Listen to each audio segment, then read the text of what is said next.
ओम नमो भगवते वासुदेवाय नमः। नमस्कार बंधुगण आपण मानक आम यूट्यूब चैनल को स्वागत। बंधुगण आज भिडियो में जानिबा आगामी 3 दिन आपणकर किपरि कटिबो, केउ प्रकार आगामी 3 दिन को आपण प्लानिंग करिवे से सब विषय रे आमे आज भिडियो रे पूरा विस्तार पूर्वक भाबे जानिबा। तेणु भिडियो को लास्ट पर्यंत निहाती देखंतु। मने रखंतु निजको भावनात्मक रूप से सबुबेले मजबूत करी रखंतु। एहा द्वारा आपण आपणकर गतिविधि को बहुत बढ़िया रूप से गोटे स्थिति रे नहीं पहुंची पारिबे। विद्यार्थी तथा युववर्ग निजर मनोबल आउ आत्मविश्वास को बनैकी रखंतु। कौनसी प्रतिस्पर्धा संबंधित क्षेत्र में सफलता मिलिबार पूरा संभावना रही। अतिरिक्त कार्यभार कारणरू आपणक व्यक्तिगत कार्य रे रोकावट मध्य आसी पारे। सेथिपाई व्यवस्थित दिनचर्या रखंतु। ए समय रे पिलांको सह निजर टाइम को स्पेंड करंतु तथा निजर समस्या को सुलझेबारे योगदान दियंतु। अटके थिबा पैसा को सावधान सह सुलझेबे। बिजनेस कार्य पूरा हेबा कारणरू प्रोब्लेम मध्य आसी पारे। ता सहित कोनोसी अनुभवी बा राजनीति व्यक्ति को सहाय्य नेबा आपणक पई फायदामान रहइबो। ता सहित ए समय रे कोनोसी प्रोब्लेम आसीबा कारणरू कोनोसी फ्रेंड्स को परामर्श आपणक पई बहुत भलो रहइबो। वैवाहिक संबंध मधुरपूर्ण रहइबो। लव पार्टनर को सह संबंध रे घनिष्ठता बढ़िबो। स्वास्थ्य रे अलस्वामी कारणरू अलस्वामी बा थकापुणा आपण को अनुभव होई पारे। ता सहित अधिक आराम नेबार ए दिन रे आवश्यकता रही। कौनसी परिश्रम को आपण बहुत सरल सह हासिल करिवे। सेथिपाई भूल ए दिन रे आदौ भी आपण करंतु नाही। मानसिक आकस्मिक सुख शांति मध्य अनुभव हेबो। पिला माने निजर पाठ पढ़ा प्रति एकाग्र चित्त रहिबे। दिनर उत्तरार्धरे ग्रहर स्थिति किछि एपरि बनुछि कि नकारात्मक परिस्थिति रे किछि एपरि भूल करंतुनी, नहले परे आपनको बड़ प्रोब्लेम फेस करबा पई पड़ी पारे। ता सहित जदि कहिबा चिंता रे आपण प्रयास करबा पई ट्राई करंतु। कोनोसी कारणर उचित इन्फॉर्मेशन न मिलबा कारणरू कोनोसी बड़ धरणर ऑर्डर आपणक हातरू जाई पारे। किछि लोक आपणको फोर्स करबा पई चेष्टा करिवे। अन्य कथारे न आसी निज निर्णय को सर्वोपरि रखंतु। ता सहित आपण आपणकर अधिकार को व्यवहार करंतु। जीवन साथींकर परामर्श सहयोग आपणक पई लाभकारी सिद्ध हेबो। युव वर्गंकर ए प्रकार स्थिति जदि कहिबा आपणक पई बहुत भलो रहइबो। दिन आपणकर बहुत बढ़िया रूप से चलिबो। काहार चिंता बा प्रेरणा कारणरू आपणको विशेष उद्देश्य पूरण हेबार संभावना बनुछि। मानसिक शांति और खुशी आपणको मिलिबो। घरे कौनसी स्थितिंक पई विवाह प्रस्ताव मध्य आसी पारे। ता सहित आपणकर स्वभाव रे सरलता बनेकी रखंतु। केबे केबे आपणकर अहं भाव अन्य द्वारा किछि भूल कार्य मध्य होई पारे। ता सहित कौनसी महत्वपूर्ण कथबार्ता करिबा समय रे अपशब्दर प्रयोग आदौ करंतु नाही। एहा द्वारा आपणकर मानहानि होई पारे। व्यावसायिक गतिविधि रे उचित परिणाम मिलिबो। ता सहित शेयर संबंधित बिजनेस रे आपणको ए दिन रे फायदा मिलिबो। चाकरी पेशा लोकों को निज इच्छा अनुसार कौनसी बड़ धरणर ऑर्डर मिली पारे। घरे सुख शांतिपूर्ण माहौल रहिबो तथा आपसिक सामंजस्य मध्य बहुत भलो रहिबो। किंतु प्रेम संबंध रे स्थिति आपणकर परिवर्तन नहीं आसुची। पूर्व किछि समय रु चली आसुतुबा द्विविधार समाधान हेबा कारणरू आपणको खुशी मिलिबो। आपण आपणको निज कारण द्वारा कौनसी स्थिति को बदलै परिबे। आर्थिक तथा आध्यात्मिक गति रे निजर आस्था ध्यान रखिबा कारणरू आपणकर व्यक्तित्वर अवधि रे निखार आसीबो। ता सहित आपण आपणक कार्य रे रोक लगेबार अछि, नचेत आपणको प्रोब्लेम आसे उद्धार देइथिबा पैसा फेरिबा पई बहुत मुश्किल रहिबो। जदि कहिबा बहुत बड़ धरणर प्रोब्लेम आगो को आसुची।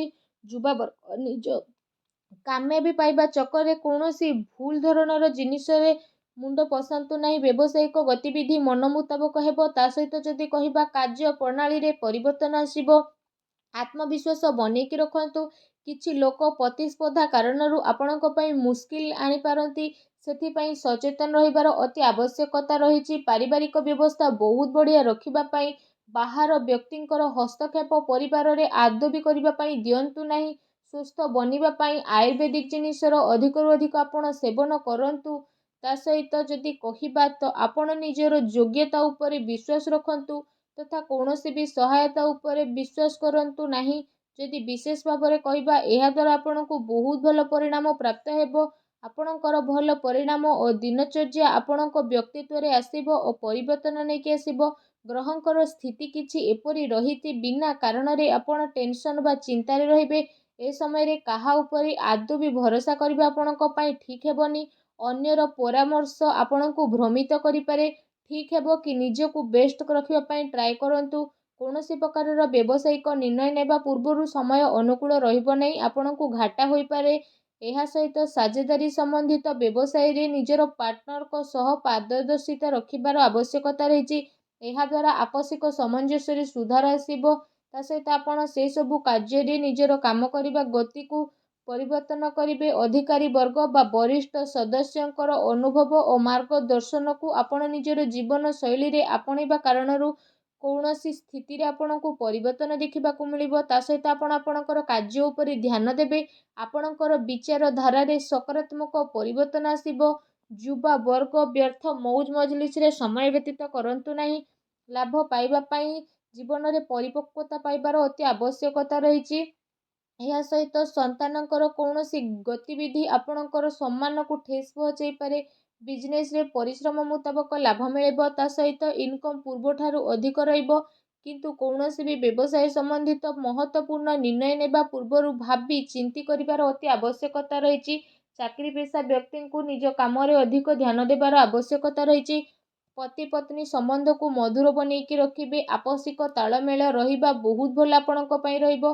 କୌଣସି ବିଶେଷ ବ୍ୟକ୍ତିଙ୍କ ଦ୍ୱାରା ପ୍ରଭାବିତ ହୋଇ ଆପଣ ଆପଣଙ୍କ ଦିନଚର୍ଯ୍ୟାରେ କିଛି ପରିବର୍ତ୍ତନ ଆଣିବା ପାଇଁ ଚେଷ୍ଟା କରିବେ।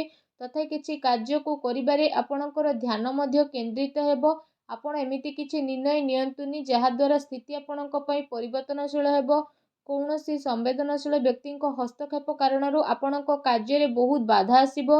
କେବେ କେବେ ଆପଣଙ୍କର ରାଗ ଆଉ ଜିଦ୍ ଏସବୁ ଆପଣଙ୍କର ପାରିବାରିକ ବ୍ୟବସ୍ଥା ଉପରେ ପ୍ରଭାବ ପକାଇପାରେ। ସକାରାତ୍ମକ ବନେଇ ରଖିବା ପାଇଁ ଆପଣ ଚେଷ୍ଟା କରନ୍ତୁ। ଏହା ସହିତ ଯଦି ବିଶେଷ ଭାବରେ ଆମେ କହିବା, ସାବଧାନ ରୁହନ୍ତୁ, କାରଣ କାର୍ଯ୍ୟସ୍ଥଳରେ ଆପଣଙ୍କ ଉପସ୍ଥିତି ଆଉ ଫୋକସ୍ ରଖିବାର ଆବଶ୍ୟକ ରହିଛି। ଏହାଦ୍ୱାରା ବ୍ୟବସାୟରେ ଆପଣଙ୍କର ପରିଶ୍ରମର ଫଳ ମିଳିବ।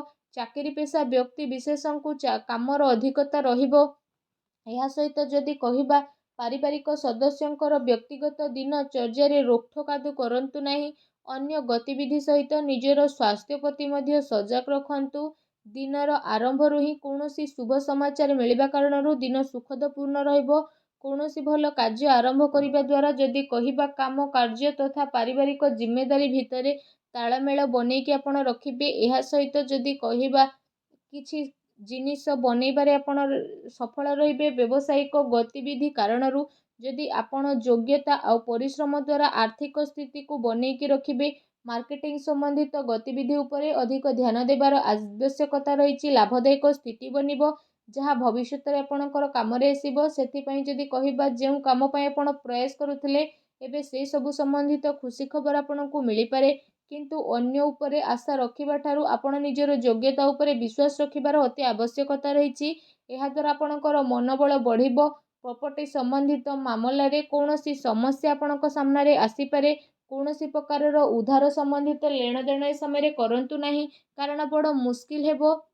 ଯୁବା ବର୍ଗ ଫାଲତୁ କଥାରେ ଧ୍ୟାନ ନ ଦେଇ ନିଜ କାର୍ଯ୍ୟ ଉପରେ ମତଲବ ରଖନ୍ତୁ। ବ୍ୟବସାୟରେ ଯଦି କହିବା, ଆପଣଙ୍କୁ ବଡ଼ ପ୍ରୋବ୍ଲେମ୍ ଆସିପାରେ, ତେଣୁ ସାବଧାନ ରୁହନ୍ତୁ। ଅନ୍ୟ କଥାରେ ଆଦୌ ମୁଣ୍ଡ ପୁରାନ୍ତୁନି। ନିଜ କଥା ଉପରେ ନିଜେ ଫୋକସ୍ ରଖିବା ପାଇଁ ଟ୍ରାଏ କରନ୍ତୁ। ନିଜ ଜୀବନରେ ଖୁସି ବନେଇ ରଖିବା ପାଇଁ ଭିଡ଼ିଓକୁ ଲାଇକ୍ କରନ୍ତୁ। କମେଣ୍ଟ ବକ୍ସରେ ଜୟ ଶନିଦେବ ବୋଲି ଅବଶ୍ୟ ଲେଖି ଦିଅନ୍ତୁ। ଧନ୍ୟବାଦ।